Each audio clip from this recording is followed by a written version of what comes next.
Okay, Okay, Margaret, Margaret, you go you go ahead and ahead let's and let's see. see. Okay.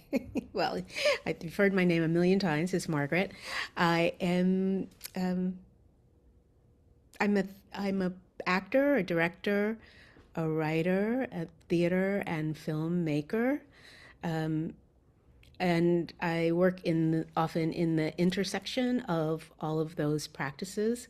My current project is another puppet film live performance project, and this one's called The Autobiography of the Beloved Community, and it explores how politics, and race and politics and place intersect and impact individual lives and communities. But this is not the first time I've engaged with puppets. The first time I adapted The Bluest Eye, Toni Morrison's novel, to puppet performance for exploring sort of the same themes, but also thinking about how can you have a culturally specific performance and have a multicultural, multi-generational cast, and also how can you include ways of performing that are part of African and African American performance aesthetics as the lead way of telling a story that feels satisfying both to audiences within the culture and outside of the culture. I worked on that show for going on 8 years. I just sort of retired it rather recently. I started at UC Davis, where I work, and I started in a classroom. And last year that we performed it was at the Chicago International Puppet Festival as an invited performance, and we sold out a 2-week run there. And I took my students with me the entire time that the show was living. So the students went from being student actors to professional actors with work that they felt that they had really birthed into the world. There were 17 actors in the show, and 23 fully articulated puppets, most of them life size. And one of the things I think might be interesting to Bahamian people, particularly because a lot of the aesthetics that I drew from were came out of my knowledge and experience of the Junkanoo experience, as well as African American ways of using language and choral performance. And it was a very long road and very hard to make, but I feel like it was really worth it. I actually did send a clip of the performance so that you can see it. And Dr. Smith, anytime you're ready, you can show that clip. Great questions.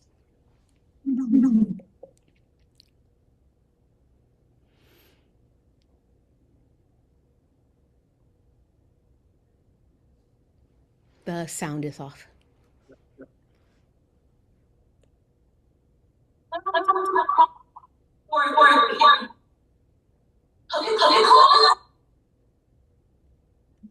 Oh,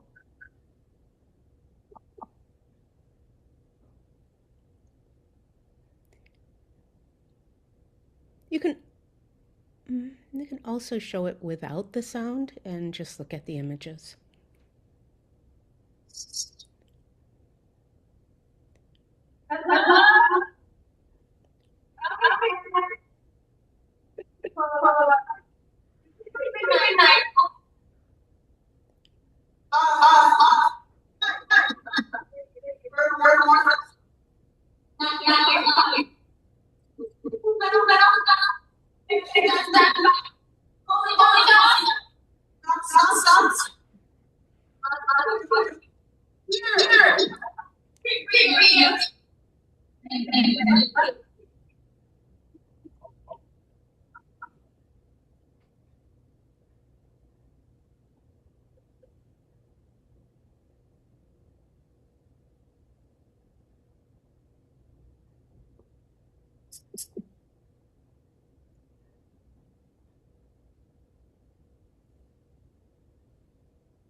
Great. And I think you can pause it there. Okay. I think you can pause it unless you want to put Okay. it. Okay. Yeah.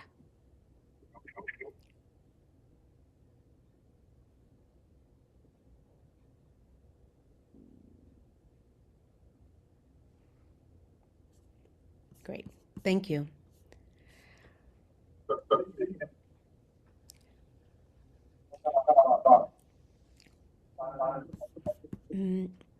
And I think I'm at time, so I don't want to go over.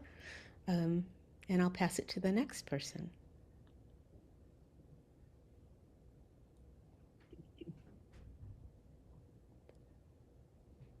Testing.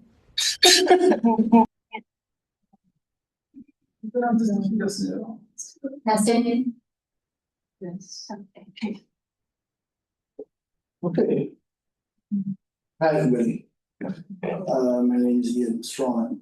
I'm a playwright and filmmaker, among other things. What do I want to say today? So I think the performing art has been certainly the most satisfying form for me as an artist, to be able to talk to the nation and to be able to have them talk back to me, to have that type of dynamic experience of community that is really addictive. I've obviously written poetry and I've written novels, but certainly the dramatic form, this experience has been most dynamic. And I'm the one that I turn to most often. I've been writing plays since I was, I guess, in my teens. The first time I had a play staged for a national audience was in 1990. I would have been 21. I was part of the preacher, Mr. Mafuso, at the Dundas Center for Performing Arts.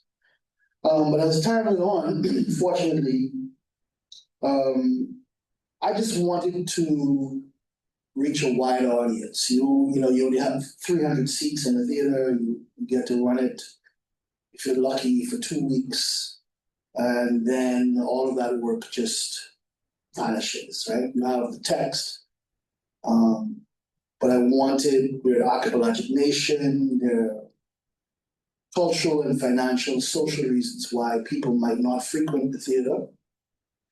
And so I really wanted to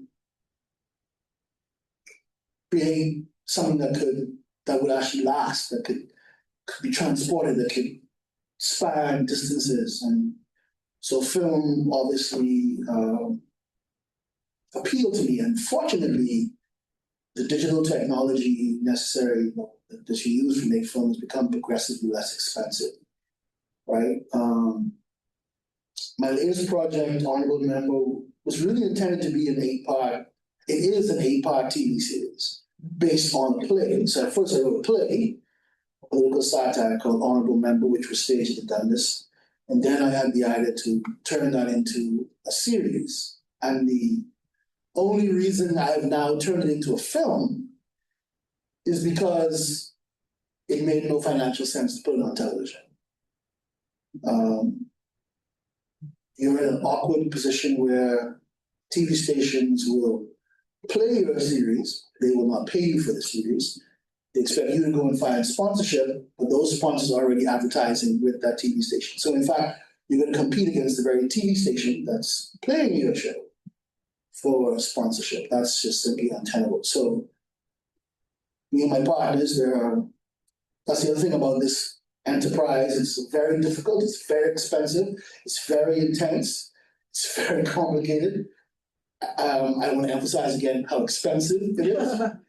And so I created a partnership with the lead actor and the cameraman. We're all part owners, along with Aaron Rose, who's our production manager of this film and of the series. And basically, what we decided to do is we know that Bahamians want to watch it. We know that. So we're going to just take it to them in the form of a film.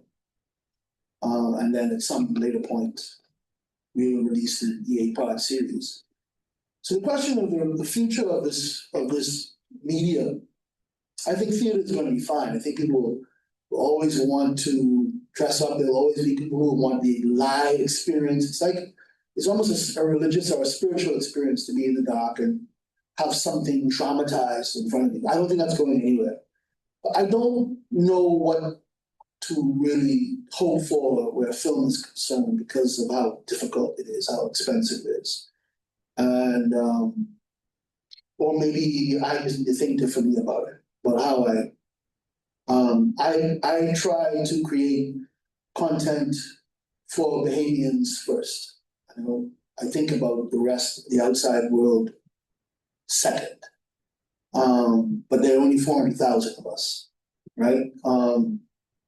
So, and then of course, your politics will affect your ability to, what's the word I'm looking for? Monetize, finance what you're trying to do. So this particular film has a lot of political commentary, and I think a lot of people have just shied away from it because of that. So, I mean, I don't imagine it's much different in Hollywood if you want to make a film, and then if you want to make a romantic comedy or a horror film or a mindless action flick, there's lots of money for you. If you want to do something that's a little bit more challenging, I'm sure you need to have a lot more stripes. And it's a lot harder to bring to fruition, especially if you're not white American. So, but it's worth it, absolutely worth the effort. And it's important. But I want to just, last thing I want to say is that this is just one piece of the larger picture of how we continue to struggle as a small, vulnerable nation to have a voice, to own our space, to express and tell our own stories, see our own images, promulgate our own values and ideas. You see that in terms of how radio is colonized in so many different spaces, land and everything else. It is hard for Bahamians to be something that's not, what's the word, imposed on them, or to adopt the identity that's not imposed on them by forces which are vast in size and have almost bottomless wealth, right? So the journey is just to tell stories that mean something to me, and I hope will mean something to us as people who live in a neo-colony, who are trying to maintain their humanity. Yeah, so, but I do love dramatic art, I do love film generally, and honorable member is April 11th at 8 p.m. at the Atlantis Theater. Thank you.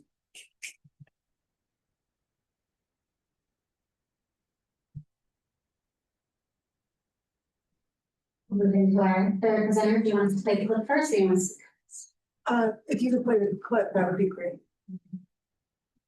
to ready to go? That would be great. If the music can remain, that would be awesome.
Okay, great. Hi, everybody. Welcome. Thanks for coming, whoever is here. Nice to have you guys. Thanks for taking the time to listen to us. So my name is Maria Govan. Hi, Margaret. And I am a Bahamian filmmaker. I'm going to just tell you a little bit about my journey because it's been a little bit unconventional in terms of how I arrived at the work and how the work has progressed and so on. I grew up in Bahamas through high school and went away for a little while to boarding school. And throughout my life as a teenager, wanted to make films, worked on big Hollywood movies that would come here because at that time we actually had a really kind of thrive, like as far as the location industry, which is not ideal, right? So a lot of foreign films were spending a lot of money making films here. We had incentives and there's a movement to really support that and boost our economy through that, which was very helpful actually even to Bahamians because someone like me, every summer, like from the age of 15, every film I could work on, I did as a production assistant, which is a very humble job, but a great job and a great way to start one's education. You learn a great deal and, and come up from the bottom, which I feel is always important because when you end up, if you end up in a position where you have any power on set, you remember very much what it felt like to be in that position and hopefully show some grace. But so I dropped out of college, I left school because I had worked on a show here and I moved to Los Angeles and I worked for a lot, I would say I was in LA for a few years, working in production and a coffee shop. And doing what I could to write. And I, at the time, was very fortunate. Gary Marshall mentored me a little bit, and I worked on a film with Gary, and I walked him to set every day. And at the end of the show, he says, hey, so what do you want to do when you grow up? Hey kid, what do you want to do when you grow up? And I said, well, I'd love to, be a writer, director like you, sir. And he goes, well, have you written anything? And I said, well, I have, and can I read it? And I had written the worst script, you guys. You cannot imagine how terrible it was. It was literally like the Greek church burns down at the end, which is not a bad thing, but in this script it did. It was bad. Anyways, the poor guy had to read the script and says to me, very depressing. It was like, very depressing. I don't even know where to start. But he said, the funny thing is Pretty Woman was a horribly depressing film that I made fun and funny. So I'm always open to all things. In any event, I did not sell that script. I moved back home and had the intention to move to New York and met somebody and stayed, and together we made my first documentary film, or our first documentary film. That was Erica Robinson, and we collaborated on a film about Junkanoo. It was the 2000 parade, and that was an obvious documentary to make in celebration of this important time and parade. And I knew nothing about filmmaking. We shot the entire thing on automatic exposure. Honestly, we did the best we could, and we hired an editor, and we edited it, and we presented it, and it started my journey as a filmmaker. From there, went on to make a film about HIV and AIDS in the Bahamas, which is very important because it was 4 years I spent in conversation with this place about many things that related to that subject. And one of the persons I sort of followed, and the subject of the film was a woman named Kathy Glass, who was crack addicted and raising her kids in a like a base house environment. And she was the inspiration for the film that I then wrote, which was called Rain. And I raised money locally. I made my first feature scripted narrative. It was a fictional film, fictionalized, that really, I feel, drew from the 10 years of documentary work that I had done. I feel like my documentary experience was me listening to the place and filling myself and really learning from this place that I called home. But it really didn't have, I needed to obviously go much deeper than I had up until that point. And those 10 years really were just profound. And so, yes, and so I made Rain, and it did fairly well in the world, thankfully. It was a very challenging film, of which you're welcome to ask questions, because I could seriously write a book about what not to do. I think a lot of things happened on that movie, let's just say. But And it took a long time to finish. And then I took a long break of about, I would say, 8 years, and then made a film in Trinidad called Play the Devil. The images you saw are basically Rain and Play the Devil, not my documentary work so much, which we made for very little money, and got some government funding from Trinidad. And then my personal life just led me back home. We had an illness in the family. I had to become a primary caregiver of somebody who was very vulnerable and sick.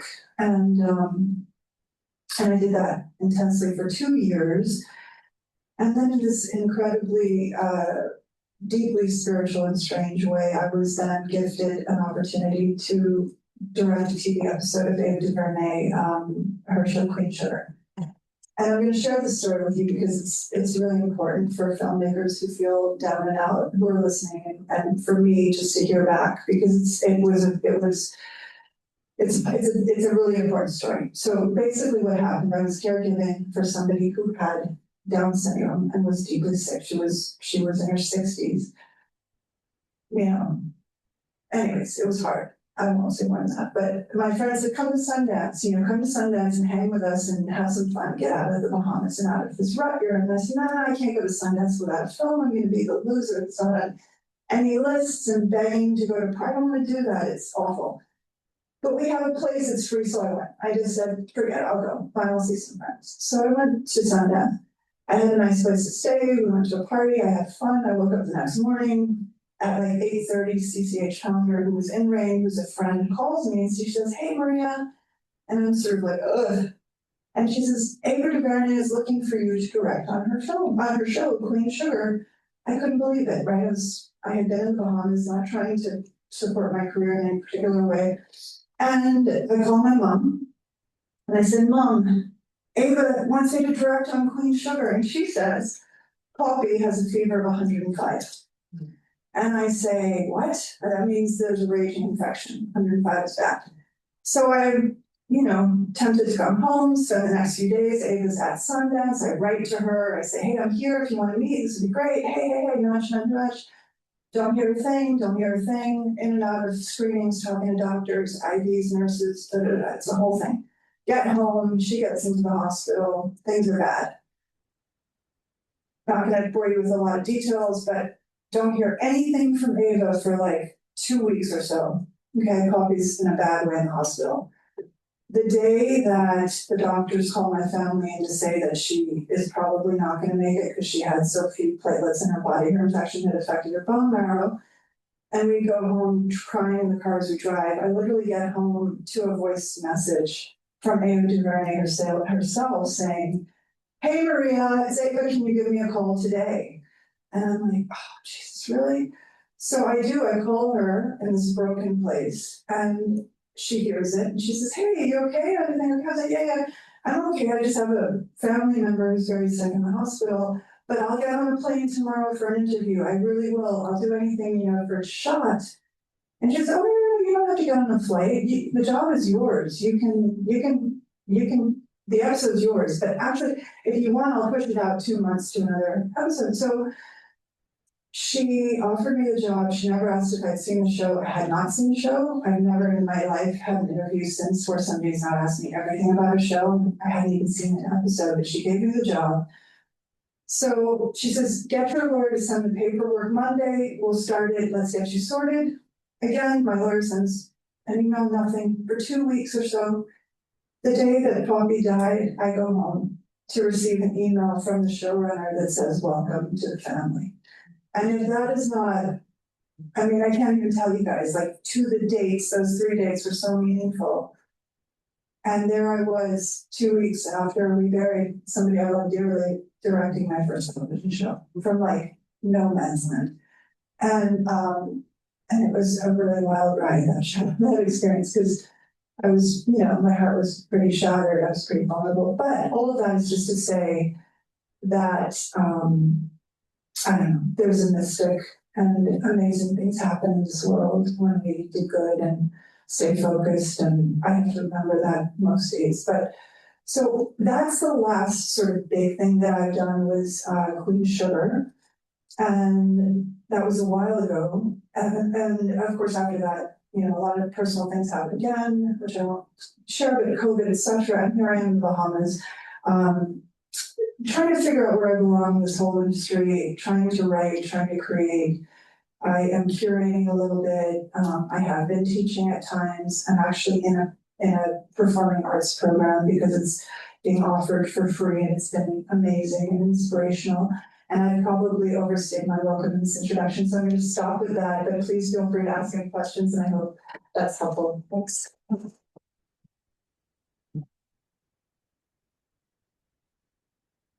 Thank you very much to all three of you for those introductions. Yes, if I can invite the two in person on stage, and we'll move the camera over to the audience.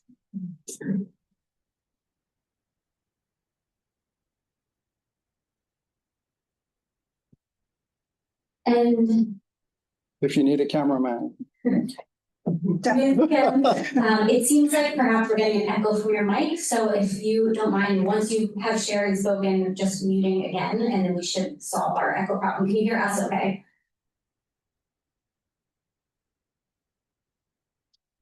You can't hear you. Seems like. Ms. Kemp, Margaret, are you able to hear us through the Zoom? You are, okay, great. Awesome, okay. I will take the privilege of the first question as moderator, and then we'll turn it over to the audience. I wrote 8 questions down, and you all touched on several of them, but one that came up with all 3 presenters was this question of choosing the right medium for the story. So we heard about documentary, fictionalized film, live theater, puppetry. I know Ms. Kemp, you've done performance art, acting, blending of the 3. So how do you choose the medium for the story that you want to tell us in my first question? And maybe Ms. Kemp, we'll let you go first.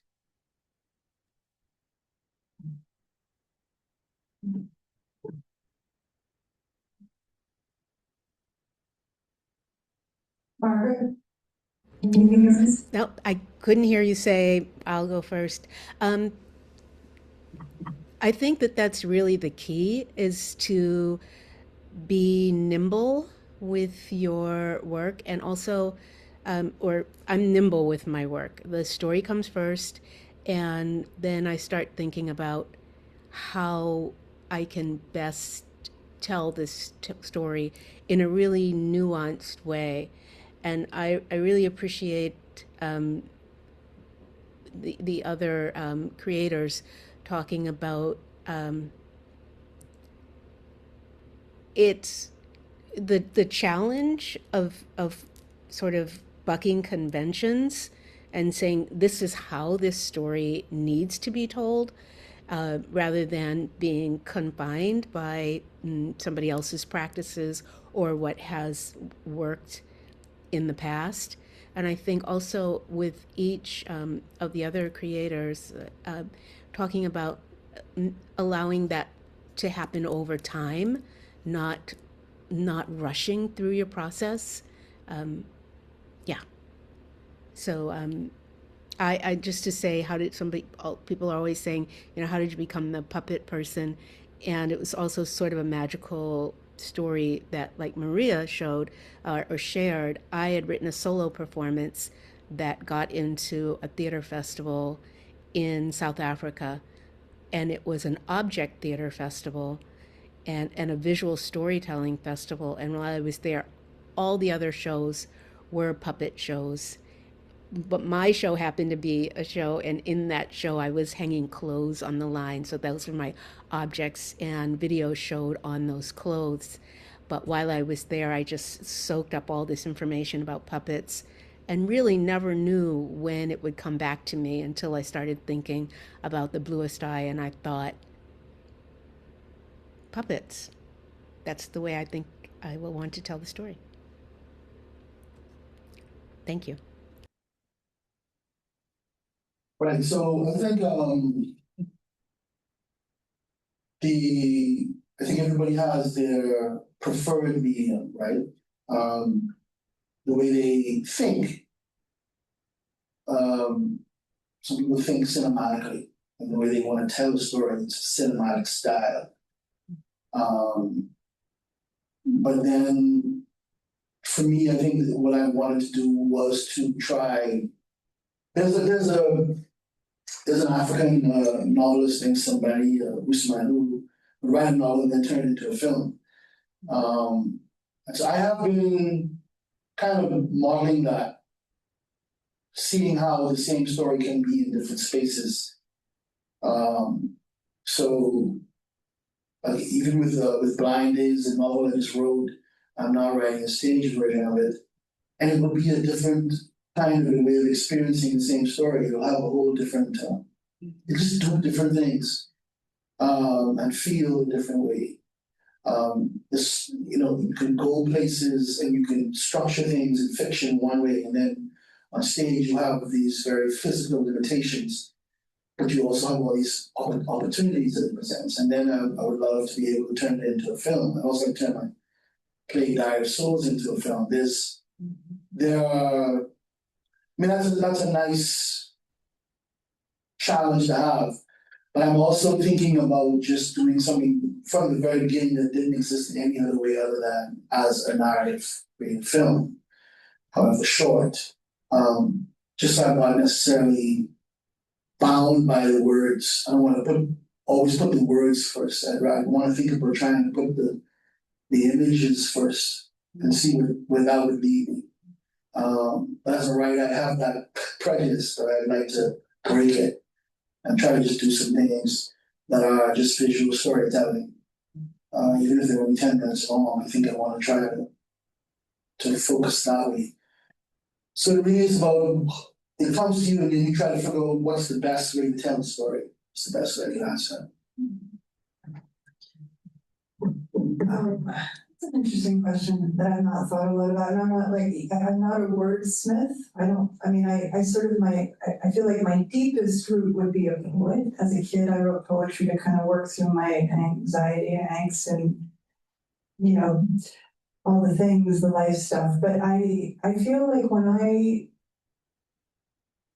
I definitely have a huge passion for film. I love film. I love the experience of watching films in a theater, like a play. I feel like it's spiritual to actually sit in a communal space in the dark and have a really deeply intimate experience that's solitary and together.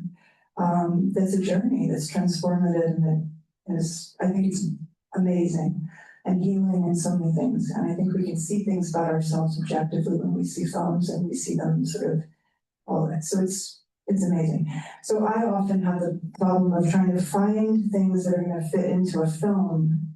So lately, I never did. Lately, I feel like I'm out there looking for the thing, like what's the next film?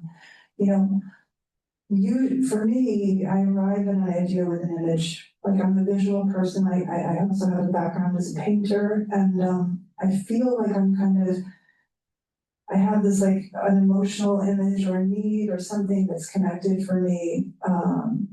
With rain, it was the storm. It was the girl running to beat the weather on her back, which is really the theme of the film, really. So it was like, once I knew she was running to beat the storm, the movie was there for me. Like I had a lot of questions and like, how do I start? What's her gift? What does she do? What's the thing she does that helps her through this? And as soon as it clicked, I was like, play the devil. I went up to Paramin. I don't know if any of you are from Trinidad. If you are not, you should know that Trinidad has an amazing carnival that is traditional mass, that is not fancy and all the things we see. That's like these amazing mythical archetypal characters that come out during carnival, the dragons and dolls and all baby dolls and all these sailor men and devils. And in Paramin, the tradition of the Blue Devil is amazing. It's this idea that like on Monday night, you get to exercise your demons and before Lent, right? It's very rooted in a lot of things we know. And so these bands of devils come down the mountain and blow fire and they come at you, you gotta pay the devil. And when I saw it, I was like, oh my God, this is amazing. I gotta tell the story of a boy who plays the devil. And at the time, there had been a kid who had committed suicide, who was gay because his partner threatened to out him to his father. And those two things just came together. I was like, boy that plays the devil, and that story was living in my body and I was reckoning with it. And that's how that film came to be. So just going backwards though, being in this acting program that I'm not trying to be an actor, FYI, I'm happy to just, it's just been really enriching for me and like my personal self and my creative self. But it's the first time that I've thought about doing something on a stage. Like there's some ideas that I have and I think, gosh, that would like even, be an interesting kind of, maybe a one-man show. Maybe you could experiment with memoir in like a performative way, not like, because again, I feel like, I'm not really a writer as in, like Ian and, Helen is my cousin. So we do have a very great writer in the family, who is a wordsmith and, first cousin, so close. And so, but anyways, all of that is to say, I feel like there are stories that are really cinematic and made for film. And like Ian says, it's an expensive medium. So for me, it's like, as he said, when you're doing smaller, intimate things that are very costly, it's not that easy to get them made, unfortunately. It's just very challenging. We could open it to questions from the audience with the other mic. Maybe say that in the mic so the Zoom people hear. Yeah, and if there are people on Zoom who have a question, they can write it in and I can read them out for you. Questions from those in our audience. I could keep going. I have 7 more on my list. Borrow them. I have another question. So something that is unique about theater and film perhaps is that you think about the audience a lot more. And knowing that all of your work deals with difficult topics, sensitive topics, challenging topics, important topics, what is the balance between appealing to an audience, getting people in the theater, entertaining them, and challenging them, making them maybe upset or troubled? How do you strike that balance? Because it's something that I can imagine comes up in all of your work. And again, Margaret Cross, you could start with you if you have an answer. Sure. I think that is two things I'd like to talk about. One is it's one of the reasons why I work with adaptation a lot, because it is hard to get, 500 people to come to the theater if they don't know the story. I think it's a reason so many people are attracted to a lot of narratives from the West, because, and when I say the West, I mean the UK, the United States, because those stories are sort of sold around the globe through different media and through the sort of colonial education system. So I work with adaptation, but I also want to speak to something that Maria was just talking about, is just looking for where people connect through myth that they might not hold in their intelligence, but it's more of an embodied experience of storytelling, because I feel like once you can bring an audience in through their bodies, then they will bring others along. And I think if you want to look at a really contemporary, and maybe you like this film, maybe you don't, but certainly the dance number in Sinners is a way of engaging an embodied experience of storytelling.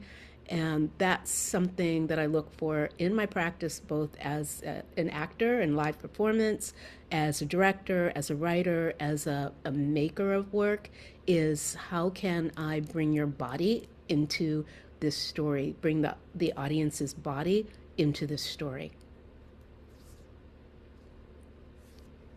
Thank you. Yeah, so I think for myself, there is, if you're going to take on things like prejudice and you're going to take on things like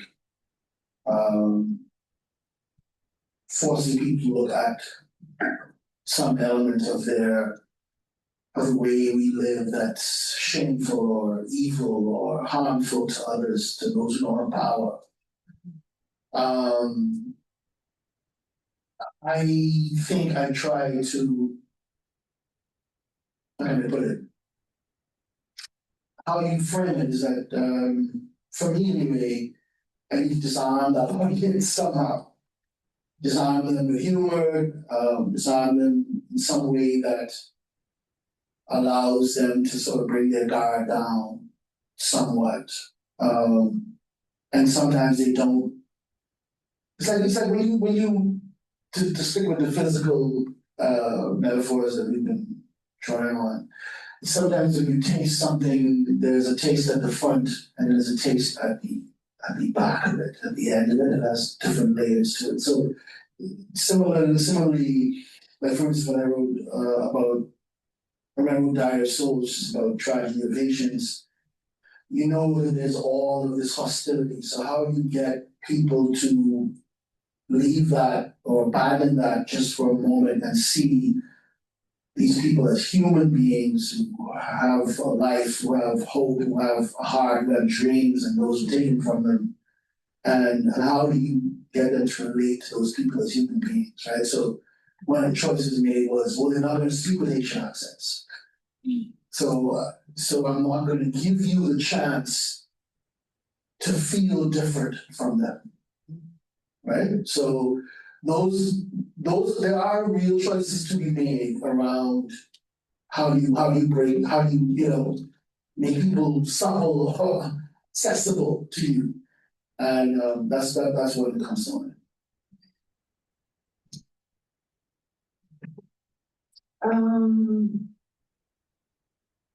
I don't, in my earlier work, I feel like I was less connected to or thinking about audience when I was creating. I was really just not thinking about audience until you sort of have to position a film to sell it, and then everybody's asking, what is your audience? And then you have to kind of think about all that. But I think it's difficult because now I feel like I'm overthinking about audience. Like I'm thinking, what is the film that's going to get made? What is the film that's going to help me be a paid working director? Because I'm now at an age where at 51, by the way, it's not super easy to be just a really chill artist that's like, yeah, I'm figuring it out. No, it better happen soon. I got, 12 years, 13, 15, 20. But anyways, so I do think it's an important question. I feel like when I speak to people in the industry now, it's essential to know that. But I also feel like as an author of work and as a creator, it can be really damaging. There's a place and time for that moment to really be considering what people are going to think of your work, even if it's, your beloved whomever, right? We have to write, I hope, for maybe self first. Not self in a selfish way, but just, understand. So, and how do you balance difficulty with your audience or difficult subjects? I mean, I like dark material, so I'm not afraid. I feel like it's helpful to take people into places that are uncomfortable. I feel like a lot of us want to go there, which is why horror is such a successful genre in a silly way. But I think the gift of film is to journey. So I welcome those journeys that are going to take me to places that I don't venture normally. I mean, obviously, I'm not the average goer, but there's all kinds of audiences in the world, and there's all kinds of films, and there's room for a lot of things. But for me personally, I feel like films need to. If you're going to spend millions of dollars on something, I hope that you're saying something worth a little bit. For me, it's important to think that I'm saying something that's contributing something to the world conversation. We've got a scene channel 4, clearly. Channel. We've got a question online. We've got a question. Can I ask, what is community like here? Is there community, a filmmaking community? Is it here? Is it necessary? Are we looking for that? Because yesterday we had Nicolette Bethel, and she was here talking about short tales and talking about that being an incubator for theater and for writers and for actors in theater specifically and those kinds of things. I'm wondering if there is anything here for film specifically, and if not, why not? I don't know. Or what we hope to see in terms of that if it doesn't exist? I mean, sadly, I would say there's not been an amazing film community. Sure, there's a lot of us that work in film and sort of I mean, we have relationships and there are times when we're connected. And there are films we do together. And there's that. I mean, there's Go Day Kids brings a lot of us together, you know, pretty annually. But I feel like I'm going to say that campus has a huge amount of potential as far as bringing, you know, the production arts to light. I think the vision that Ian has for that place is amazing. They're partnered with UTA, United Talent Agency in London, which is really a big deal, to bring teachers, really high quality teachers, technical teachers down to work with students. It's free. There's going to be an amazing building with film equipment, and my hope is that we're building, and that's the idea. I think that film festivals are opportunities for that. Film collectives, which we don't have. Somebody asked me recently, do we have a film collective? And there's a great need for it because film is a communal thing. It requires people. And not just technical, but like for me, when I lived in New York and I lived in Brooklyn and I had a group of friends that were all women, Middle Eastern, Jewish, Palestinian, Iranian mostly, and me, and you know, they've all made work. And we used to talk about films, and that's all we spoke about. We'd go out for dinner and drinks, and you know, we'd read each other's scripts, we'd give each other ideas, we'd give each other contacts, we'd help each other out. And I really miss those women because I don't have that here, actually. I don't have somebody here that I'm like, hey, would you read my script and give me notes? Not so much. Or, hey, Maria, what are you working on now that really cares about what I'm actually working on? Nobody ever asked me. In fact, I don't even think people here think of me as a filmmaker most of the time. I hate to say it, but it's the truth. It's rare that I have those conversations, sadly, here. And I feel like there's a need for it, for sure, in different spaces. Yeah, well, there's an association of filmmakers that's not as visible and active as it probably ought to be. I'm pretty sure I know quite a few people who were a part of it, although it may not really be as I said, as prominent in recent years. But there is something. But I agree with the thing Maria said. It's alone work, is isolating, but I think that's for most intellectuals and artists in the country. So filmmakers aren't unique in that way. All right, so the question online from Tunisia Pratt. How do each of you consider the stage or performing arts in your filmmaking process and vice versa?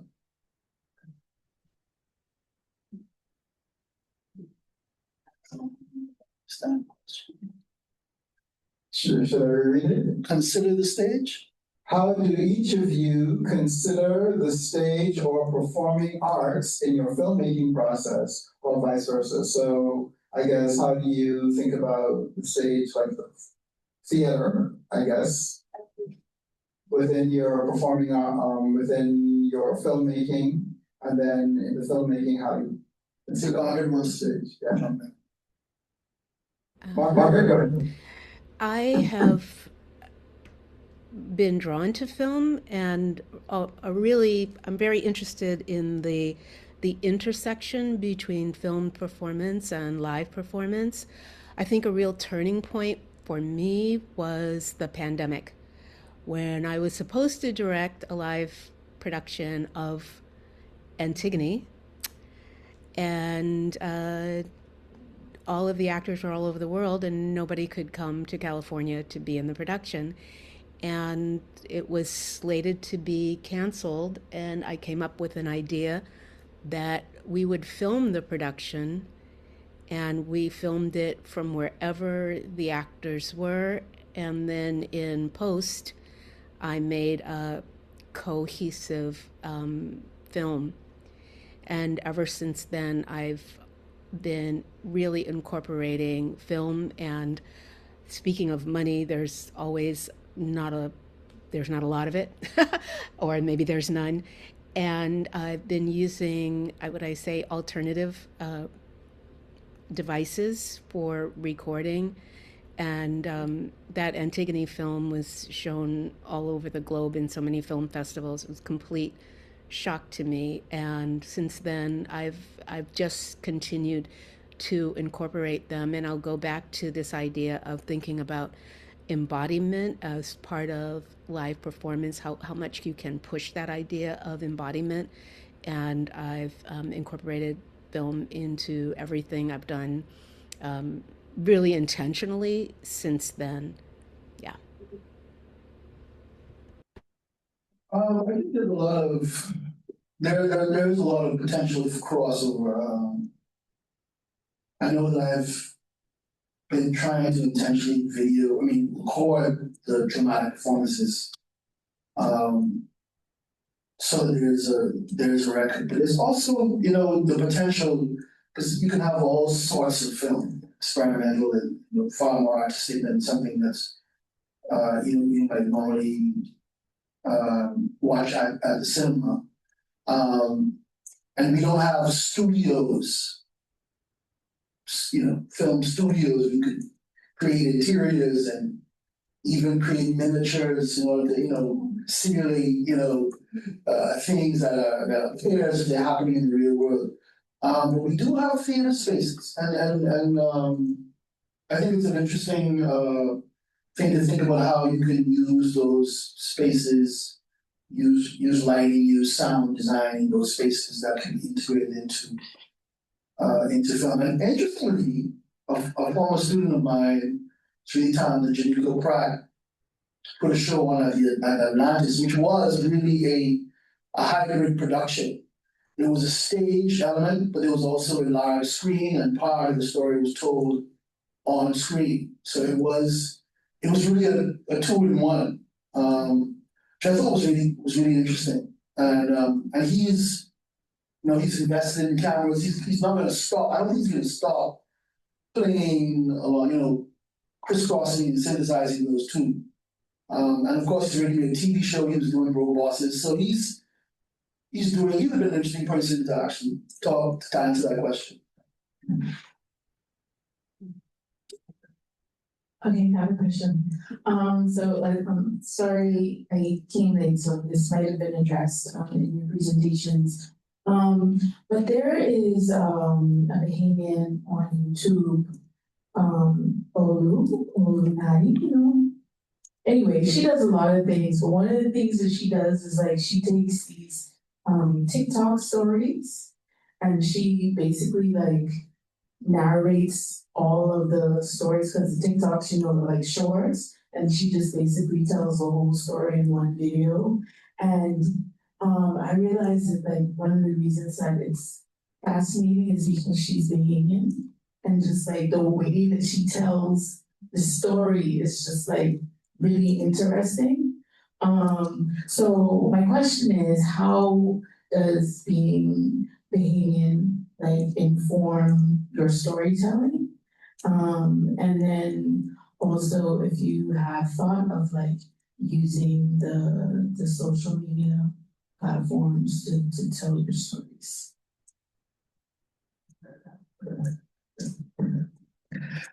Yeah, so I think as I said, everything I've done, that's the audience that I'm first of all trying to reach, however small that audience is, right? So, but that's the audience I care the most about.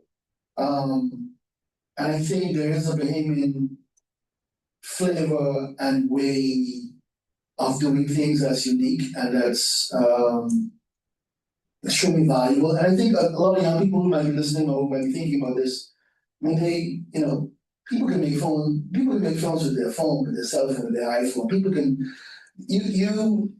this is a wonderful time in a way. It's also a nightmarish kind of time when you want to do something at a certain level. But I think I would just say that we have to have faith in ourselves, in how we sound, and how we move, and how we talk, and in the lives we live, and the stories that we have to tell. We have to have faith in them. And we have to have faith in our talent, in our ability to act and tell our stories, because we can. And we have to have faith in our ability to capture those stories. And if we do it well, then it automatically becomes universal because it's a human story, right? So, but certainly I think we need to experiment with forms, need to experiment. And I'm interested, very much interested now in moving into social media. I mean, like there are so many Nigerian films on YouTube. It is like, and obviously it's a country with over 100 million people, so there are viewers, right? So these platforms and their ability to reach people shouldn't be underestimated. So yeah, that's the best I can.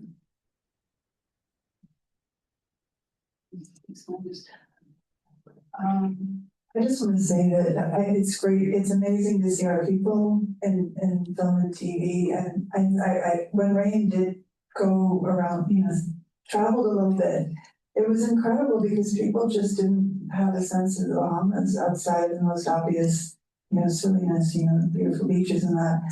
And I remember we won an award in Korea that was like a teenage jury. In Korea and in France, in Créteil, outside of Paris, two interesting spaces where we were voted by young people from those places, different languages, and both said they saw themselves in the character Rain. Obviously, like universal story, very specific space and telling of that story and texture. And I really, in my heart, feel for those of you listening that are filmmakers or want to be. That really is like, there's magic when you can tell a universal story with specificity.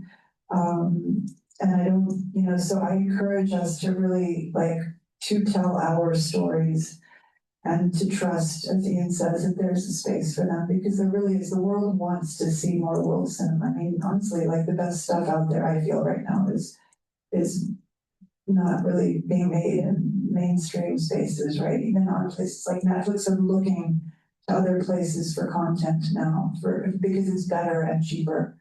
And so, and YouTube is an amazing space if we can monetize it. See, I don't like the idea of people doing a lot of work and not getting paid, because that's not fair. And so now it seems that the government's trying to help us monetize some of this stuff locally, which I think needs to happen, obviously, because in other places they can, right? You put a film on YouTube and it gets millions of hits and you're going to make money. And we should, because artists need to be paid for their work. And I feel like that's another thing culturally here is that sometimes that does not happen the way that it should enough, because we're expected to, we're just clearly having fun. Got nothing better to do. Nothing better. Margaret, I don't know if you want to add to that question. That's probably maybe shocking to you all.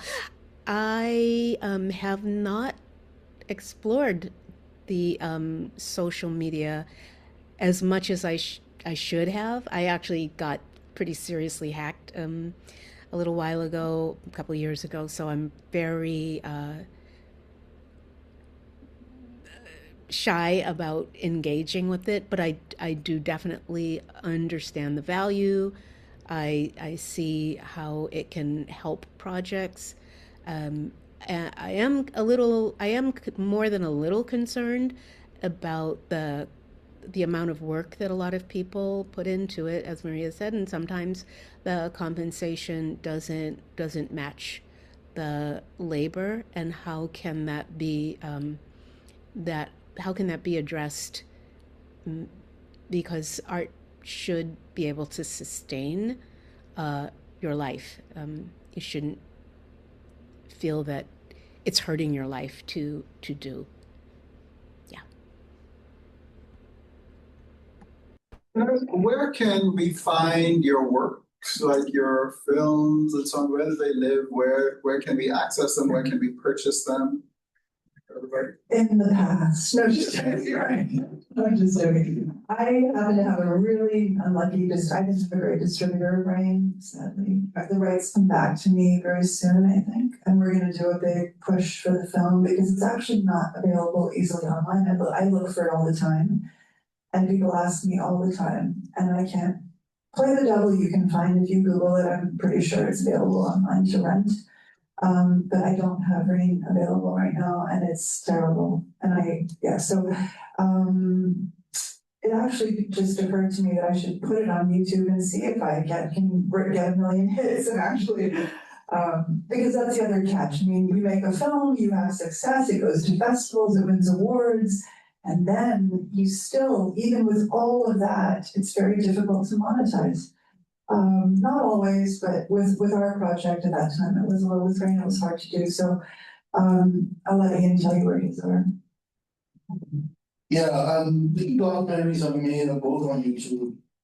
I made no money off them, but I want people to watch them. So that's what they are. You can find Show Me Motion on YouTube. You can find Eisman, Mounted in the Bahamas on YouTube.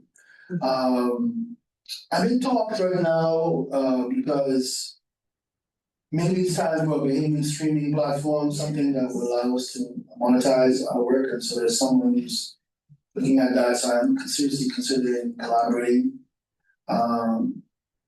with that. Because as I said, I don't see the point in doing television, just giving it away basically. But in the case of those documentaries, I was okay with that because it was more important to be for people to see it and for it to be accessible because I saw them as tools that could be learning assets and facilitate learning in schools and so on. And I wanted people to see the ideas, so and that's I also have the Gun Boys Rhapsody recorded that's on YouTube and it's recorded the latest performance of that. I'll also put that up. So I've used YouTube despite that. Now, if I probably need to also behave myself and respect people's copyright, that's part of why I can't make money. Probably off one of the documentaries because of the music I sample with. I don't really worry. I'm not too worried about that. Going forward it's a good question. What to do with Honorable Member, the show and the movie. I don't know what I'm going to do, but I think I'm going to explore some obviously we need to get it into a festival too. But I think a Bahamian streaming option is necessary because if you're paying what it was 14 something for Netflix and you scroll and you're looking for 45 minutes for something and it's any good, there's a lot of choices, but most of them are bad. You know what I mean? You could probably spend $5 on something else. That's all I'm saying.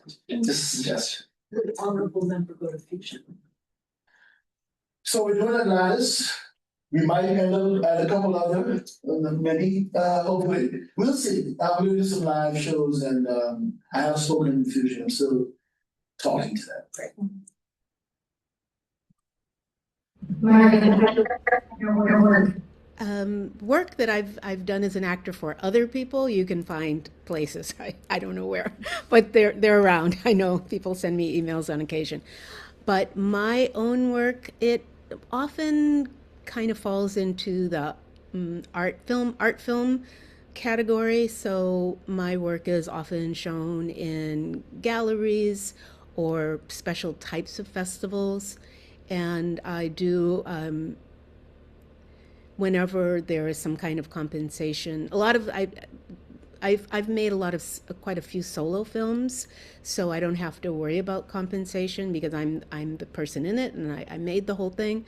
But when there's compensation at this point, it's just equally shared because I actually do most of the work. I film it, I edit it, and sometimes I'll bring in somebody to do the sound, but just to make sure everyone gets paid something. Yeah.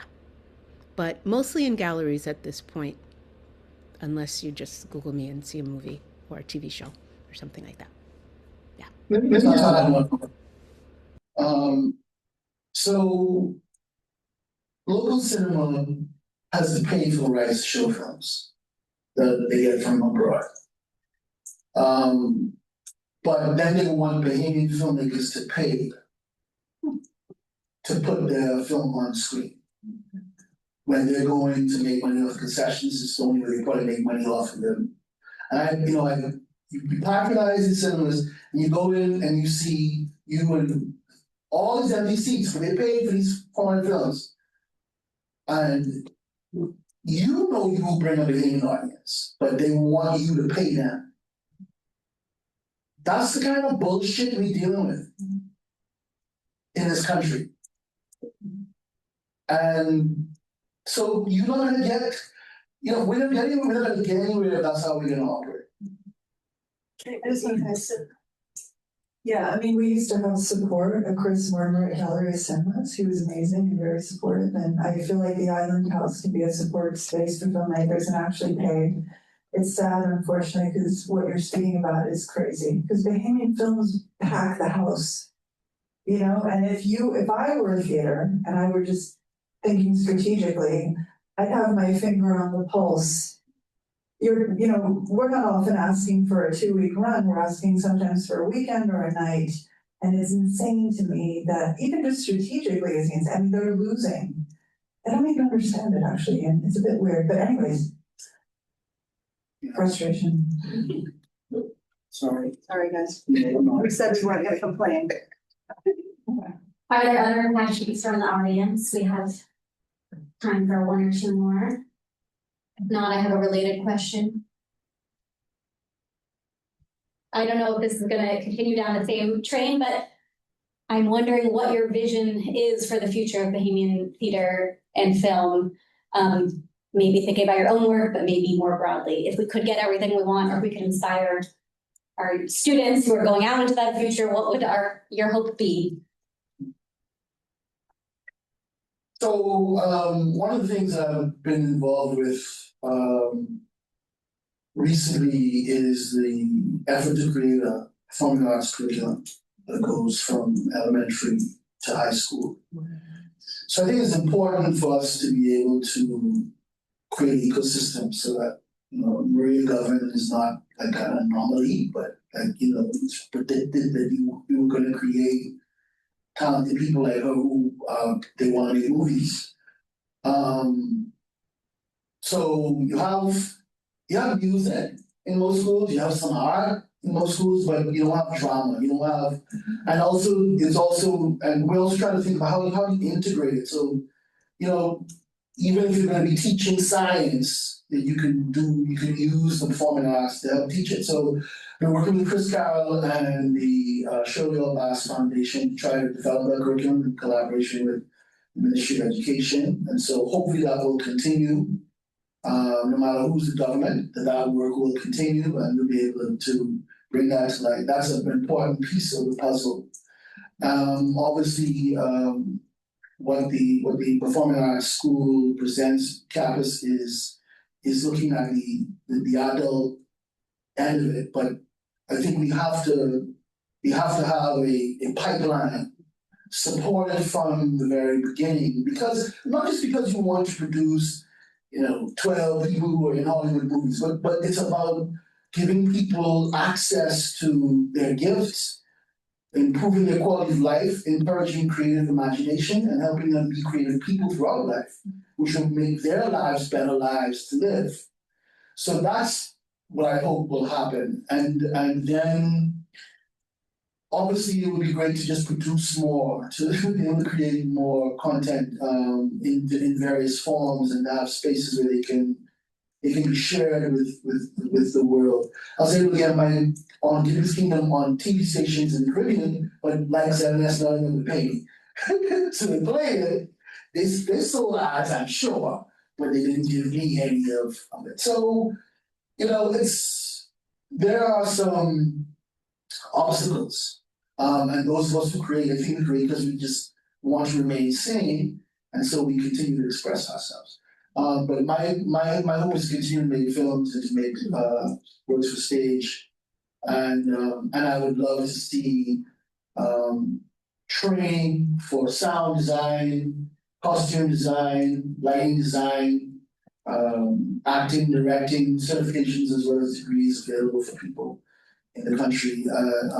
And as I said, K through 12 arts education. So there's no reason in my mind why every school in this country can once a semester put on a production. I remember it was actually a life-changing experience for me. I was at CW Sawyer Primary School. We put on a stage play. The whole school was involved. It was one of the things I remember. It was awesome. Alright, so They used to do that all the time. I mean, when this Bahamas? yeah, when I was in primary school, we used to do plays all the time. That's how I got into plays. Which school you went to? Even when I was at Uriah.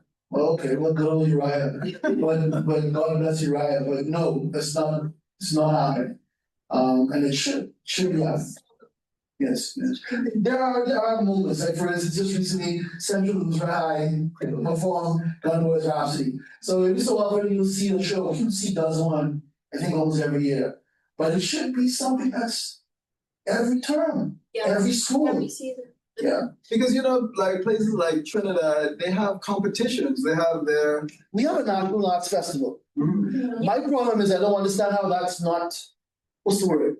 How that's not Cast to the. parlayed into something that is everybody gets to see. Right now, you go to all islands and the person performs a trumpet or sings or whatever, but you know what I'm saying? It doesn't seem to manifest into something that the whole nation Because feels like John Canoe or Junior John Canoe, you know what I mean? I attended it and it was not a lot of people there, They did bring you together, you did come. Yeah. Okay, but it was poorly promoted. Yeah, it wasn't a lot of engagement, and like everybody basically did their part and left, there was not much support. I was expecting it to be more bigger. And it's so crazy because like when I explain it to other people, they're like, I don't know, we have an art festival. Nobody knows about it because it's not being promoted. And I feel like it should be promoted more, and the more people know, the more people will get engaged. So the last thing I'll say before I hand it to Maria, I know she has, No. is when as a country we spend the same amount on acting, dance, theater, film, as we do on John Canoe, then we get somewhere. And I'm not trying to take anybody from John Canoe, but I'm a taxpayer. Put more money into the arts. Well, I mean, again, I'm gonna go back to campus, because I'm only singing there, but I have no vested interest. I'm just gonna say this. I happen to just, it was a very interesting way that I ended up there. But I think the idea is to have a very specific, like, teachers coming and teaching costume design, to have partnerships with shows abroad that will come and hire Bahamian work, crew to make shows in the Bahamas to work with an incentive so that we can bring in productions again and start teaching. So I feel like there's a move and there's a heck of a lot of money going into it. So this year I would say there's gonna be a lot of money that goes into the arts through that, even just, and I just want to flip that a little in the sense of, so we're talking, I know, about Bahamian voices in a sense, but one of the feelings that I have recently about the Bahamas and our education, well, there's two things. One is our films are not a part of the curriculum enough. I mean, Rain, nobody knows Rain. And Rain is not, for whatever Rain is, it's an important film for Bahamians. I mean, whether it's good or bad or mediocre, I don't care, but it's Bahamian. And it should be known and seen by Bahamians. It should, not because I made it, it just should. But not just that, the flip side of that is we are such a myopic nation. Kids in school should be watching films from Iran, Iraq, Palestine, about children their ages that are having similar or different issues. Because our people do not understand. I really feel like one of the things that needs to be fixed here, or just looked at or healed or thought about. We have an overwhelming American influence and presence in Western and colonial and white and British and the whole thing, obviously, right? That we know that. We don't have a very strong identity because of how much pressure comes in from the outside tourism and the whole thing. And we don't know the world. We're a people who are literally, I feel, so boxed in. I have spoken to so many people, Palestine, the war. I have spoken to endless people here, because it's important to me, that issue, that just don't even know what's happening in the world. Like, major wars are going on. And that's a problem too, because as much as we need both, is my point, right? And I feel like our educational system is really failing Bahamians in a sense. From our young up, I think education in general is sort of needs of rethinking, but there needs to be better balance around our sense of self, our view of the world, and our connection to it, film, the arts, all of these things help to bridge these gaps, and that's why they're absolutely critical. We just had a film called The President's Cake at the Island House, just quickly, if you can see it, watch it. It's an Iraqi film, it's amazing. And it talks about so many important things in the most simple story about a child who could not afford the ingredients to bake a cake on the president on Saddam Hussein's birthday, and what that child had to do to get sugar. The entire film is about. The stakes are so high. It's so striking, this film, because it's the journey for ingredients to bake a cake, and it speaks volumes about sanctions, war, the vulnerability of children, all these things. Anyways, I went on a little bit of a tangent, going back.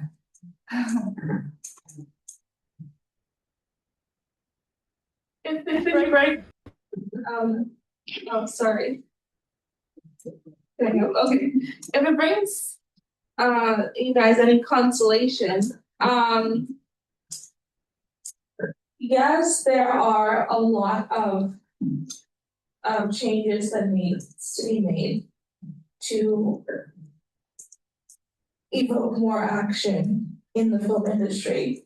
But if it brings any consolation, I grew up on an island, Angus, and I grew up in a very conservative home. So the television wasn't something that we, had in our home. When we did have TV, we only had cable 12 because anything else was like, no. And I remember watching Baby's Kingdom, probably is primary school. And I fell in love with film through Baby's Kingdom. So I'm like, this is Bahamian, and this is beautiful, And I came here in the middle school, came to Nassau, and in the middle of my hallway, I see an actress in Baby's Kingdom, Felicia Roll. And I'm like, oh my God, this is huge. Like, this is an actress who probably one of my favorite shows. And she was the person who kind of mentored a lot of the students there, including me, in being creative. She started the drama club, we went to national arts, we did a lot of plays and so forth. So if it brings in consolation, I know that there isn't a lot of monetary benefits, and you do need it. But your films are touching persons, and that's the reason why I'm here. And you just had a play in Short Tales. Yes, I did have a play in Short Tales. So yeah, just wanted to say that.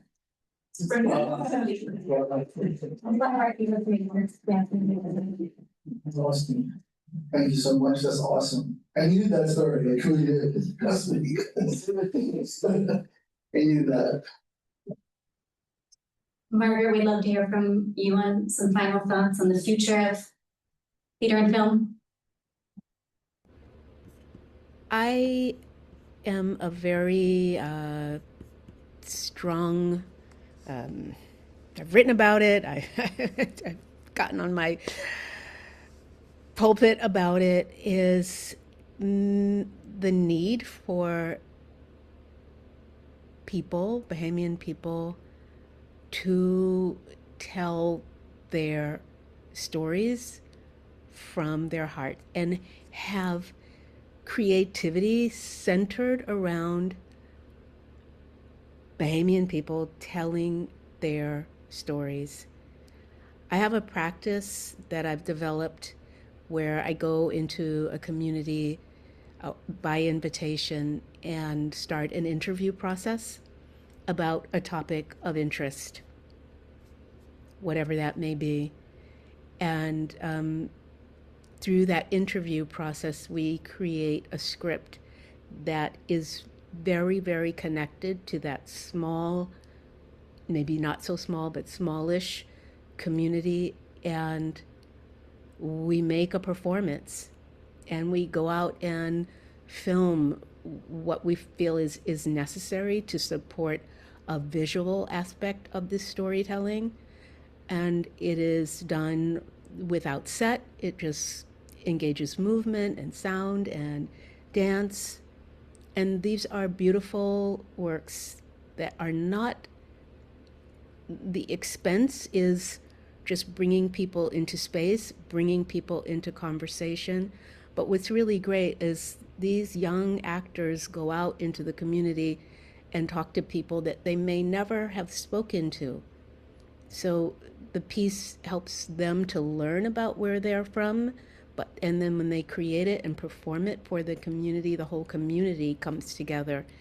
And I am, as a maker, I'm really looking for how this can be part of making, whether it's in an elementary school where the elementary students, they go out and they ask questions of their grandparents. And I've wanted to do this for a very long time, and I find my heart breaks every time I think about somebody in my family that I never got to have that conversation with, of their story. And because they're not famous, they're not well known, that story is lost. So this is what I feel is most important.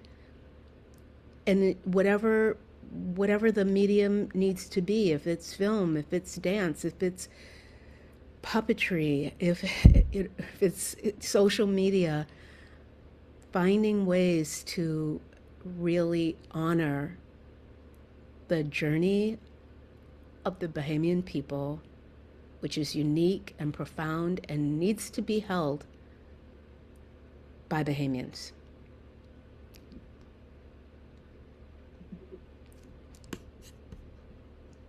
That's my answer. That was a good answer. Thank you, Mark. If there are no more questions, I think we have reached our time limit, and I'll hand it over to Dean Smith. So thank you all for showing up today, those of you online and those of you in the room. Let's take a moment to give a round of applause to our panelists. And so one of the things that one of the things I was getting at in terms of, well, I wasn't getting at it, but I thought about it when you all were speaking about where can we find your work. I think special collections at the University of the Bahamas would be a good place to house your works. And I know that we're talking about campus and all that they're doing, and it's great, and I love it, and I support them. But University of the Bahamas has a College of Liberal and Fine Arts with dance and theater, or we're working on those things as well. And so and again, Kentucky over there and Popeyes over here, right? So I'd like to think that there's room for everybody, but I do encourage everyone, Margaret as well. UB is here, and we are vested in curating the cultural health of the Bahamas in terms of theater, in terms of film, in terms of dance, in terms of literature. And so we're always looking for community partners to come and do work with us, and we're looking to help in the ways that we can as well. And so I want people to keep that in mind as well as we move forward and we continue the work of building this orange economy that everyone is talking about, giving lip service to, but no finances. But hey, that's another story. But thank you all very much. This is our last panel for this year's Bingo Literary Festival. Thank you all who's participated over the last 2 days. I just want to remind folks that tomorrow is actually the final day. And tomorrow at the National Art Gallery of the Bahamas, we'll have our book swap event. Again, if you have old books that you've already read, you want to trade it in for another book, you come in, you trade your books. We'll have open mic, people will be singing, dancing, spoken word, playing instruments. There'll be some food and some drinks and whatnot. So we want to create a nice little atmosphere. We'll talk about books and exchange books and whatnot. So if you can, make it out to that, bring your friends, your family, and your used books. So thank you all very much.